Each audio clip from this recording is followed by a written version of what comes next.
Prediabetes, why you need to pay attention. Cacao's fantastic health benefits and what health info shoppers expect from their supermarkets. For March 7th, 2012, this is Food News Today. Good morning. Food News Today is sponsored by ConAgra Foods, who shares with me the desire to provide the most current, interesting, and unbiased food news. Today, well, it's National Cereal Day because this day in 1897, Dr. John Kellogg served cornflakes for the first time to his patients at his hospital in Battle Creek, Michigan. Now, do you remember the name of that famous movie about that hospital? Think. The Road to Wellville. You're right, one of my favorite movies. But cornflakes wouldn't actually be sold commercially until 1906. As the obesity epidemic in America persists, the healthcare industry, along with school districts, nutritionists, food manufacturers, and even some employers, are racking their brains for new ways to encourage healthier diets and exercise. But the question remains, what parties can be most effective in this type of intervention? We surveyed the supermarketguru.com consumer panel to find out where they'd appreciate guidance the most when it comes to managing their weight. Here's what we found. Physicians are the most trusted in terms of letting you know you're overweight or that your child is overweight. With further investigation, results suggest that once you confront the weight issue, shoppers may be looking more to their supermarkets and dietitians for guidance in making those better food choices. 41% of the panel said they would seek a nutritionist or dietitian's advice, while 31% prefer seeking advice online. Here's an opportunity for supermarket dietitians to provide nutritional advice and help with weight loss on their store's website. In addition, the panel says that their supermarket should display healthy foods more prominently and would like stores to offer healthy food samplings, particularly for their kids to try. Now, here's another great opportunity for stores to help moms and dads test recipes and new dishes with their kids without investing in the ingredients at the risk that they won't like the foods. 52% would like to see their stores call out healthy foods on the shelf. Almost half would like help in budgeting healthier foods. 45% would like help packing nutritious school lunches and snacks for their kids. And a third are looking for healthy eating tools on your websites. 27% would like to participate in a store tour led by a dietitian. Described by our next guest as the tipping point on cacao's extraordinary health benefits, Eric Ding, author of a recent Journal of Nutrition study, feels that cacao research has reached the tipping point. Two independent studies from Harvard have arrived at the same conclusion. Cacao is a superfood when it comes to cardiovascular and metabolic health. And here's what the doctor had to say. So tell me, Eric, how and why did you start to do this research on cocoa? Well, my background is a nutritionist, and what we do is we study risk factors for development of chronic disease.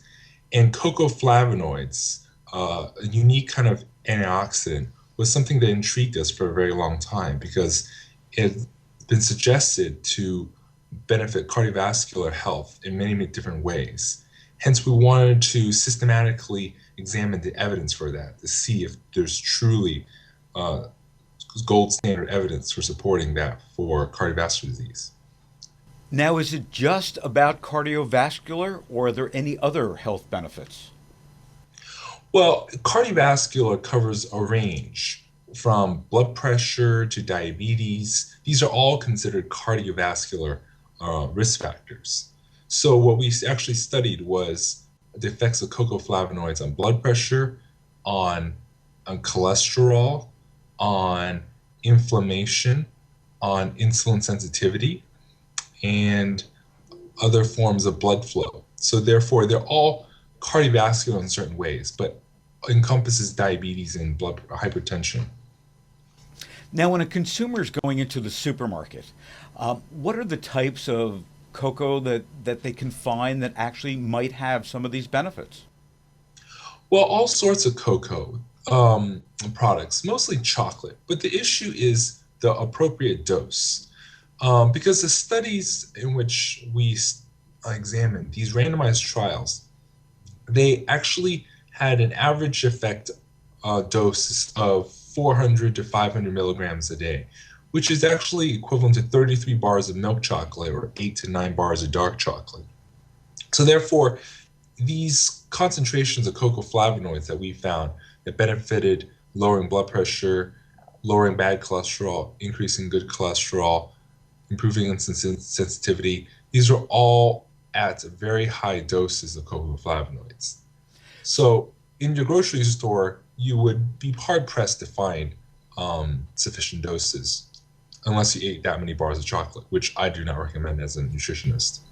So, do you think, based on this research, that what we might find are companies starting to manufacture higher concentrates that, with whether it's just as a supplement or a pill or even just even a darker chocolate that can contain that many of the flavonoids?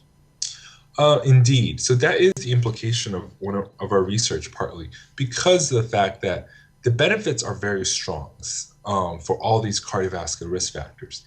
However, the dose they're realizing is it needs to be much higher than you would normally find in conventional foods. So, and again, to avoid, if you ate that many bars of chocolate, you would effectively wipe away all the benefits Right. of cocoa flavonoids. So effectively, you have to go to either supplements or some new products of super fortified cocoa of some sort. But supplements currently on the market, like Cocoa Well and other products at GNC, those are probably the most easiest at the current state. Thank you, Eric. Wow, it seems like blood sugar balance is all over the news lately. With Paula Deen, this new research on cacao, diabetes is making headlines, and for good reason, as high blood glucose levels can cause permanent damage to heart, eye, kidney, nerve, and other tissues. But what isn't front and center is prediabetes, the condition that could lead to type 2 diabetes if diet and lifestyle adjustments are not made. Prediabetes is when blood glucose, or sugar levels, are consistently higher than what is considered normal, but not elevated enough to qualify as type 2 diabetes. This condition has its own health consequences. The Centers for Disease Control and Prevention estimate that a staggering 79 million Americans over the age of 20 have prediabetes, and according to experts, prediabetes can double the risk for cardiovascular disease. A combination of excess body fat, sedentary lifestyle, and family history all factor into prediabetes. While family history is a risk factor, changing your diet and lifestyle can make a world of difference in your physiology. What are the tests you need to look out for? Fasting blood glucose, which offers a snapshot of the glucose in your blood after going without food for about 8 to 9 hours, and A1C, which provides an average amount of glucose in the blood over the past 3 to 4 months. Prediabetes is typically symptom-free, but some may feel tired on a regular basis. Some people with prediabetes have a normal fasting glucose level. Knowing your A1C provides a more accurate picture. Ask for the exact numbers from your blood test so you can be clear just where you stand. And visit supermarketguru.com or click the link to my left for more information and for diabetes shopping tips. Let me know what's on your food mind. Do you worry about prediabetes or diabetes? And remember to log on to foodnewstoday.com anytime to access our archives and replay this episode as well as sharing it. Thanks for watching.